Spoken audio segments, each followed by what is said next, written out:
In today's video, we are going to be looking at different ways to write out our chemical reactions.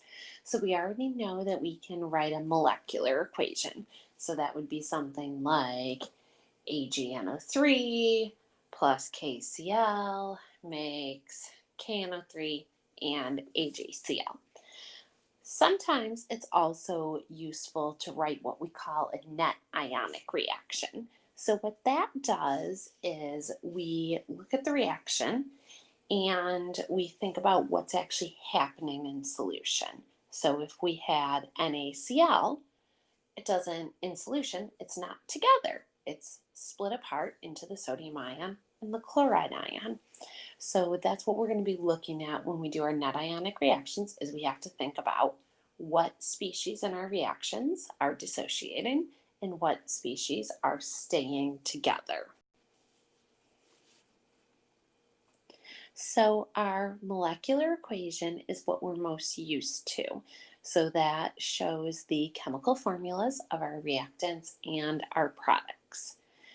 Our complete ionic equations will show if you have a substance like NaCl that would dissociate in solution, it lists them as separate ions because that's how they truly are in solution. So we need to split up our strong electrolytes. So the things that fully ionize in solution. So our 7 strong bases, our 7 strong acids, our 8 strong bases, and our soluble ionic compounds. A net ionic equation will cancel out any spectator ions that show up on either side of the reaction. So the net ionic equation eliminates the spectator ions and just gives you the overall ions that are changing throughout the reaction. So these are going to be very helpful in a lot of situations because they show the substances that are changing. So the spectator ions have been left out of the overall equation. So when we write out our net ionic equations, we start with writing out the balanced molecular equation. So you write the formula for all of the substances that you have. Then you think about, is that substance actually going to exist together, or would it be something like hydrochloric acid or sodium chloride that's going to dissociate in solution? If it's going to dissociate, then you would split it apart to show how it's actually existing. So you would show the actual ions. So we will break apart our strong electrolytes. So that would be our 7 strong acids, 8 strong bases, and soluble ionic compounds. We will not be splitting apart gases, pure liquids, solids, or any of our weak electrolytes. So even things like a weak acid, like acetic acid, that's going to stay together because most of the molecules do stay together. You only get a real small percentage that ionize. Then we cancel out any spectator ions and then rewrite the net ionic equation. So we're going to start looking at some examples now. All right, so here's our molecular equation. We have potassium iodide plus lead nitrate. Those are both aqueous solutions. That makes lead iodide. It would be lead 2 iodide, and that is a solid, so that's insoluble. And then it also makes potassium nitrate, which would be aqueous because that's soluble. So what we have to do is split apart any of our strong electrolytes. So potassium iodide is a soluble ionic compound, so that would split apart. So we get 2 potassium ions and 2 iodide ions. Due to a limited amount of space, I'm going to leave out the AQs right now. Okay, lead nitrate, also a soluble ionic compound. So just like NaCl will dissociate, lead nitrate will dissociate. So it will really exist in solution as the lead plus 2 ions and then 2 nitrate ions. Okay, lead iodide. Lead 2 iodide is not a strong acid. It is not a strong base, and it is not a soluble ionic compound. It's an ionic compound, but it is not soluble. It stays together in solution, or it stays together. It would exist as the solid. So we do not split apart solids, pure liquids, gases, or weak electrolytes. All right, potassium nitrate is a soluble ionic compound, so that would split apart. We get 2 potassium ions and 2 nitrate ions. All right, spectator ions. An ion that shows up on either side of the equation.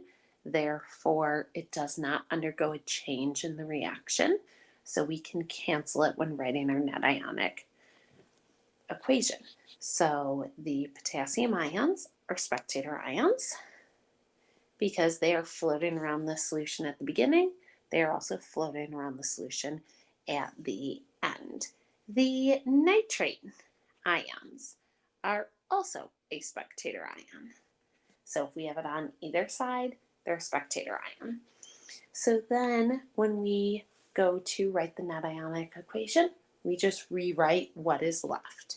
So we have the 2 iodide ions plus the lead plus 2 ion, and they combine to form lead iodide, which is insoluble, so therefore that is a solid. Notice my equation is still balanced. So this is the net ionic equation. This is showing us the real change that's happening in this beaker. When we pour these 2 solutions together, we get the formation of the lead 2 iodide, the formation of the precipitate. This is showing the reaction for the formation of the precipitate. Throughout the reaction, the lead and the iodide ions, their concentration would decrease as they're converted into the solid. And the concentration of everything else would stay the same because they are not changing throughout the reaction. All right, we have another example here. So this time we have aqueous sodium chloride and aqueous silver acetate being mixed. I would like you to pause the video and try to write the reaction, then split everything apart into the ions that needs to be split into the ions, then cancel your spectator ions, and then end with the net ionic equation. So see if you can do that on your own.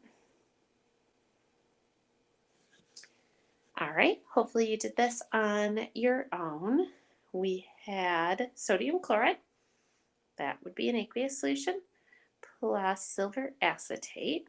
So Ag with the acetate ion, Ag is +1, acetate is -1, so they combine in a 1-to-1 ratio. That would produce sodium acetate, which also would be aqueous because group 1 is always soluble and acetate is always soluble.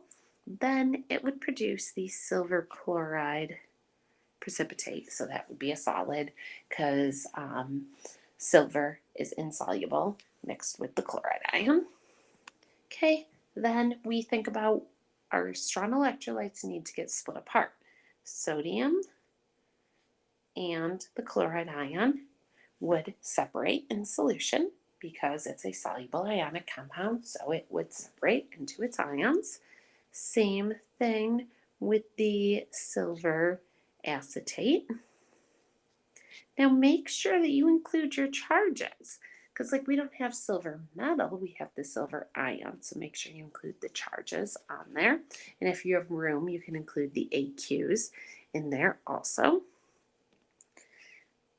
Sodium acetate will also dissociate because it is a soluble ionic compound.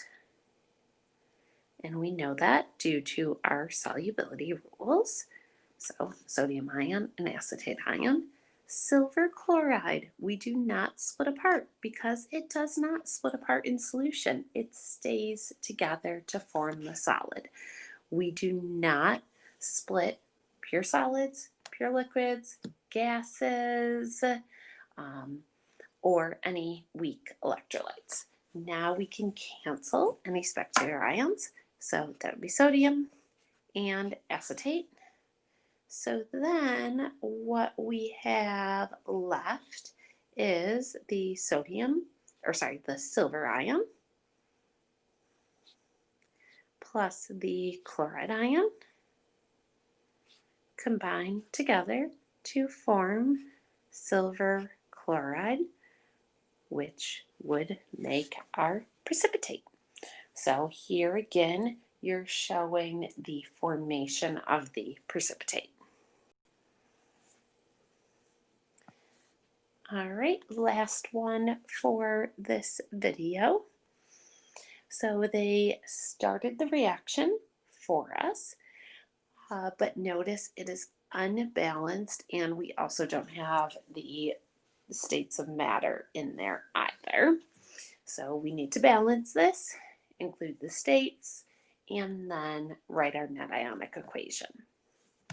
So we need a 2 in front of sodium hydroxide, and then that would give us 2 sodiums on either side.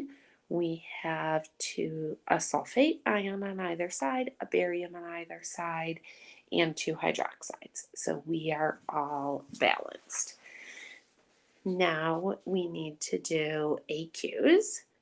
This would be aqueous because group 1 ion, always soluble.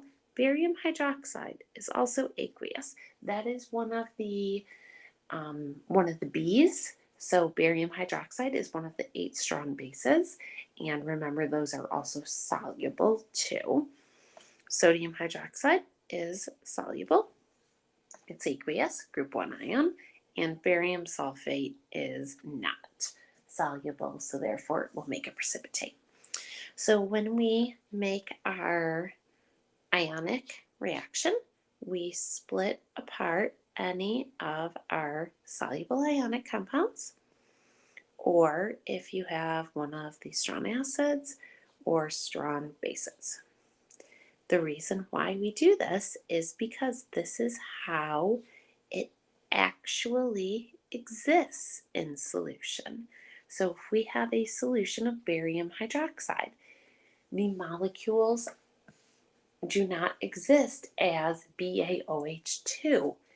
They dissociate, and we have the ions in solution, which is why it conducts electricity. So we are showing it more accurately like this than when we write out the molecular equation. We would have 2 sodium ions and 2 hydroxide ions, again, because it's soluble, it's an ionic compound, so it would dissociate in solution.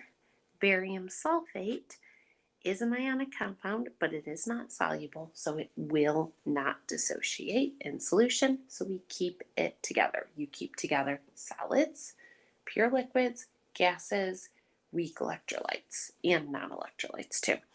Okay, so sodium ions are out. They are spectator ions, so are the hydroxide ions. So then what we have left is the barium ion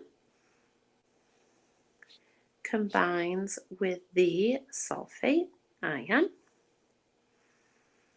to produce barium sulfate, and that would make a precipitate.